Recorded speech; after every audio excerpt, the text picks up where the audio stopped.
Hello friends, easy knowledge में आप सभी का स्वागत है। तो आपके सामने जो चार्ट दिख रहा है, ये चार्ट है एचडीएफसी बैंक का। एचडीएफसी बैंक का तो अभी ने आपने नाम सुना होगा, क्योंकि आप अगर इन्वेस्टर हैं या ट्रेडर हैं, दोनों के पॉइंट ऑफ व्यू से ये हम आपको चार्ट समझाने की कोशिश कर रहा हूँ, जिससे आपको पता चलेगा कि एचडीएफसी बैंक में आखिरकार क्या हुआ टेक्निकल एनालिसिस के हिसाब से। और दूसरी चीज ये है कि अगर आपको टेक्निकल एनालिसिस पे भरोसा है, तो इस चार्ट के माध्यम से आपको सिखाने की हम कोशिश करेंगे और बताने की कोशिश करेंगे कि ये मार्केट क्या हो रहा है। देखिए, सबसे पहले चीज जो आप देखिए, यहाँ पे जो चार्ट दिख रहा है वो हमारा वीकली चार्ट है। वीकली चार्ट को हमने ओपन करके रखे हुए हैं। अब इसमें हम आपको समझाने की कोशिश कर रहे हैं, और समझिएगा तो समझ में आएगा। यहाँ पे क्या हो रहा है, ये देखिए। यहाँ पे ये जो कैंडल है, ये 7 नवंबर 2022, इसको नोट कर लीजिएगा कि 7 नवंबर 2022 को इस लेवल पे ये मार्केट जाता है, 1550 का लेवल के ऊपर जाता है। और उसके बाद 7 नवंबर 2022 के बाद आज अगर आप देखेंगे, तो 15 जनवरी 2024, लगभग हम कहेंगे कि 2 साल के अंदर में, टू ईयर में मार्केट जो एचडीएफसी बैंक का था वो कहां पर था, उस चीज को नोट करिए। पहले एंट्री कहां पे बनाया, 1555 या 50 मान लीजिए यहाँ पर। और 2 साल के बाद मार्केट कहां पे था, तो ये आपको 1717 का हाई बनाया हुआ है। क्लियर, यहाँ पे आपको समझ में आ रहा है। इसके अलावा आप देखेंगे कि ये जो टेक्निकल एनालिसिस के माध्यम से जो समझाने की हम कोशिश कर रहे हैं कि 1717 रुपया जो है, और उसमें से 1550 को अगर आप घटाएंगे, तो टोटल ओनली फॉर 160 167 रुपीज में, या 167 पॉइंट पर ये मार्केट कितने साल बिताते हैं, 2 साल बिताते हैं।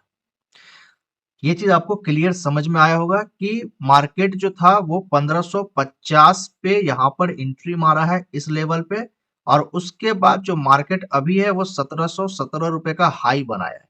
यहाँ पर टोटल 167 पॉइंट पे, या फिर 167 रुपया का अंतर पे ये मार्केट कितना साल वक्त बिताया है, 2 साल वक्त बिता दिया टेक्निकल एनालिसिस के हिसाब से। जो हम आपके सामने चार्ट दिखा रहे हैं वो वीकली चार्ट है।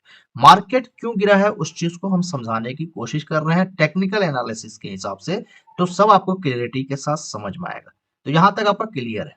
चलिए, इसके बाद मार्केट में देखिए कि हम आपको जो दिखाना चाह रहे हैं, ये जो 1717 रुपया है, ये इसका रेजिस्टेंस एरिया बना हुआ है। और यहाँ पे 1555 रुपया जो है, ये इसका सपोर्ट एरिया बना हुआ है। क्लियर, ये चीज समझ में आपको आ जाएगा। यहाँ पे कैसे बना, उस चीज को देखिए। यहाँ पे मार्केट आया, और उसके बाद यहाँ पर टाइम बिताते हुए यहाँ पे फिर क्या किया कि इस जगह एक बार टच किया, वन टाइम यहाँ पर टच किया, तो ये आपका सपोर्ट एरिया बन गया। एक सपोर्ट यहाँ पर मार्केट का बना। उसके बाद फिर यहाँ से मार्केट ऊपर जाता है, तो यहाँ पे जो बनाता है वो आपको 1717 रुपए पे एक रेजिस्टेंस बनाता है। यहाँ पे एक रेजिस्टेंस आपको बनाया। अब ये किस डेट में बनाया वो आप देख लीजिए। यहाँ पे देखिए कि 17 अप्रैल 2023 में ही मार्केट ने इस जगह को छू चुका था।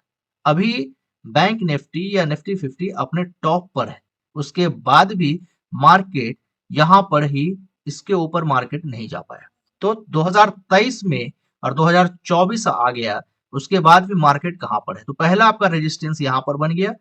उसके बाद जो है दूसरा रेजिस्टेंस आप देखेंगे, तो यहां पर आपका सेकंड जो है हाई बनाया, और हाई बनाने के बाद जो है आपका सेकंड रेजिस्टेंस यहां पर बनाया।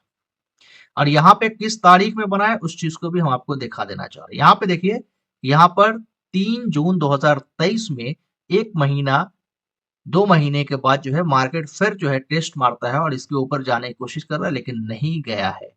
यहाँ पे हाई 1757 रुपए का बनाकर फिर इसके अंदर क्लोजिंग है। चलिए, यहाँ पे आपको समझ में आया। तो इससे ये समझ में आ रहा है कि एक रेजिस्टेंस ले चुका है, दूसरा रेजिस्टेंस यहाँ पे ले चुका है।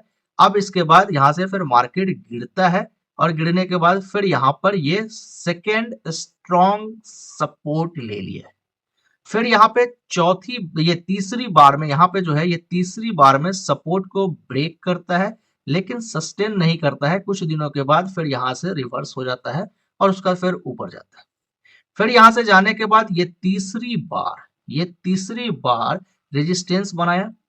तो आप देख रहे हैं कि ये जो लाइन है 1717 रुपए का, ये इतना स्ट्रॉन्ग रेजिस्टेंस लाइन है, जिस लाइन को ये ब्रेक कंप्लीट तरीके से नहीं कर रहा है। और किस पोजीशन पे, जब market Nifty 50, bank Nifty, Sensex अपने टॉप पर है, तब नहीं कर रहा है। आप समझ रहे हैं बात?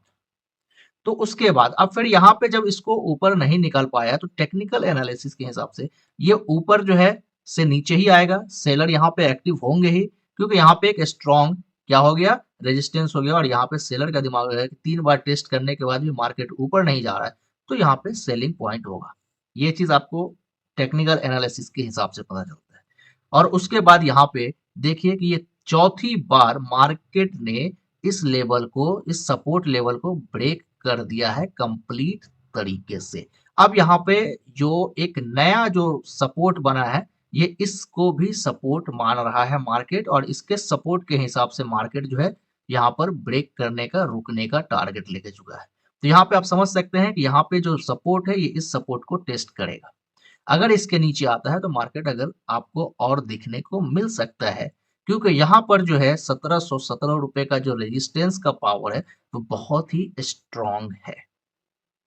यहाँ तक आपको क्लियर समझ में अगर आ गया होगा तो उम्मीद है कि आपको टेक्निकल एनालिसिस पे पूरा भरोसा होगा, और जब तक सीखिएगा नहीं तब तक समझ में नहीं आएगा। तो इसलिए हमारे चैनल को आप सब्सक्राइब कर लीजिए, जिससे आपको टेक्निकल एनालिसिस की जो भी वीडियोस है वो सारी वीडियोस आप तक पहुंचती रहे सबसे पहले, और आप एक अच्छा ट्रेडर बन सकें, जिससे हमारे कम्युनिटी के अंदर एक ट्रेडर की बड़ी संख्या में कम्युनिटी बने, और वो भी प्रॉफिटेबल।